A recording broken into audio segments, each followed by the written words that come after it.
Sebelum melanjutkan, jangan lupa subscribe dulu, terima kasih. Bab 427, Keluarga Seng benar-benar tercela. Feng Shanshan sedang berjongkok di pintu masuk Empire ketika Mu Qi tiba, dan petugas keamanan hotel berdiri tepat di samping mereka. Mu Qi menghampirinya dengan kecewa, dan berkata, "Kamu adalah musuhku. Setidaknya sadarilah dirimu sendiri tentang hal itu, ya." Bekas air mata memenuhi wajah Feng Shanshan saat dia mendongak, dan dia hanya merasa bahwa dirinya konyol, tragis, dan siapapun bisa menginjak-injaknya. "Sekarang saya akhirnya tahu betapa menyenangkannya menjadi kaya. Apakah kau menjadi semakin bejat karena keresahanmu?" Mu Qi bertanya sambil menarik Feng Shanshan agar berdiri di tangga. "Uang tidak penting bagi siapapun yang menginginkan rasa hormat, karena kau harus menghargai dirimu sendiri terlebih dahulu. Memiliki pacar yang kaya memang memuaskan kesombongan, tetapi jangan lupa bahwa anak-anak orang kaya tidak boleh dipermainkan. Apakah kamu tidak menyesal telah menghancurkan putra mahkota? Kenapa harus aku?" Mu Qi hampir tertawa meskipun dia kesal. "Aku tidak mau mengakuinya, tapi kamu punya kemampuan dan tidak biasa-biasa saja. Kamu bisa memenangkan kehidupan yang indah dari itu saja, jadi mengapa mencari pria dari tong sampah yang elegan? Aku tidak menyangka kau begitu menghargaiku. Perbaiki saja wajah jelekmu itu dan laporkan ke laboratorium forensik." Tetapi meskipun Mu Qi tidak ingin membuang-buang waktu lagi pada Feng Shanshan, mantan pacar bajingan itu keluar dari hotel saat itu juga. Dia bergegas menghampiri mereka begitu dia melihat mereka. "Dasar jalang. Belum pergi. Bagus."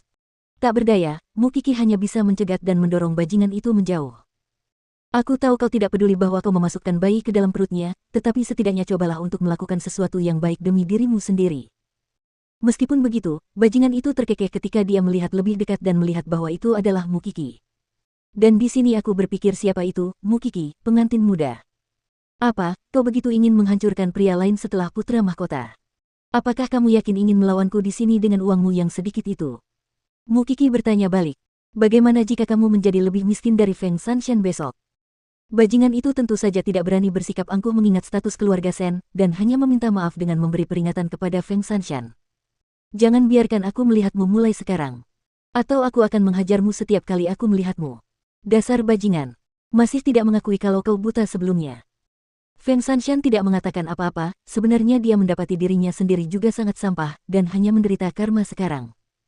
Setelah menenangkan pikirannya, dia menyeka air matanya dan berkata pada Mu Qi, "Ayo kita ke laboratorium sekarang. Jangan pikir aku akan mengalah padamu hanya karena kau menolongku. Apakah aku perlu kau untuk mengakui kekalahanku?" Keduanya pun bergegas ke laboratorium forensik, tetapi pasangan Seng yang baru saja menyelesaikan makan malam dengan cahaya lilin di Empire juga keluar. Seng Kai mendengar tentang kehadiran Mu Qi saat seorang pelayan pergi mengambil mobilnya. Meskipun mereka berdua masih di Jianchuan, dia tidak menemuinya selama setengah tahun. Dia bertanya-tanya apakah wanita yang menghancurkan masa depan saudara kedelapannya kini menjadi semakin sulit. Kalau dipikir-pikir, keluarga Shen benar-benar tidak mendidik anak-anaknya. "Aku bertanya-tanya berapa lama Seng Xiao masih bisa mentolerir Mu Qi. Siapa peduli? Dia tidak akan pernah kembali kepada kita." Seng Xiao berkata kepada istrinya dengan dingin. Bagaimanapun, hatinya telah berubah paling banyak selama 6 bulan terakhir.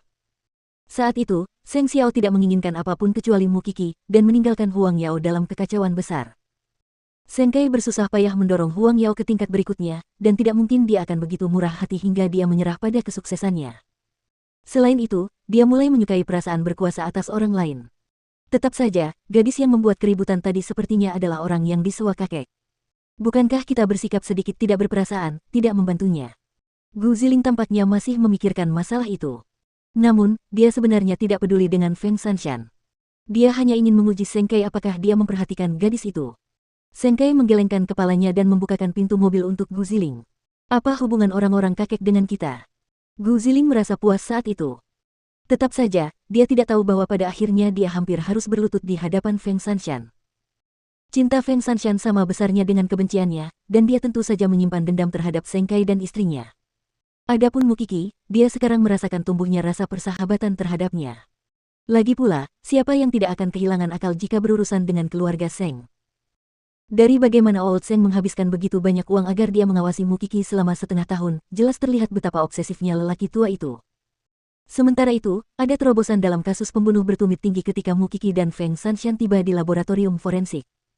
Senjata pembunuh diputuskan sebagai pisau yang sangat tajam, dan hanya dapat memotong anggota tubuh dengan mudah jika menggunakan peralatan tertentu. Kedua, hubungan antara sepatu hak tinggi juga ditemukan. Ketiga wanita tersebut membeli sepatu mereka dari situs pedagang daring yang sama. Dengan informasi itu, mereka dapat membuat daftar semua orang yang membeli sepatu tersebut dan menyimpannya dengan aman.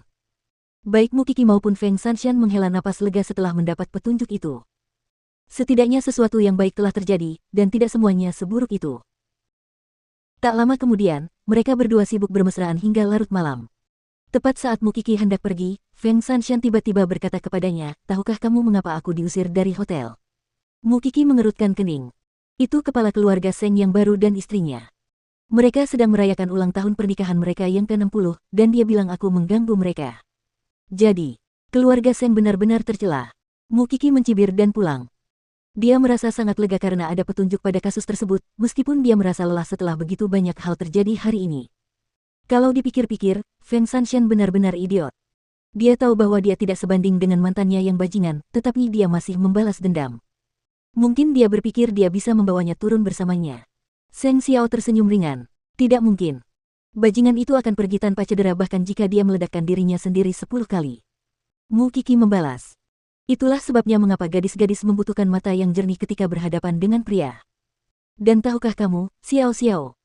Kakak kedua juga benar-benar berubah, dia benar-benar menjadi sangat sombong. Saya tidak pernah meragukan kompetensinya. Meski begitu, dia bukanlah orang yang memiliki tekad kuat. Dan itulah mengapa Seng Xiao lebih mempercayai kakak ketiganya daripada Seng Kai. Fakta membuktikan bahwa matanya tertuju pada uang. Aku agak jengkel dengan mereka yang begitu sombong, kata Mu Qi sambil melipat tangannya dan duduk di tempat tidur.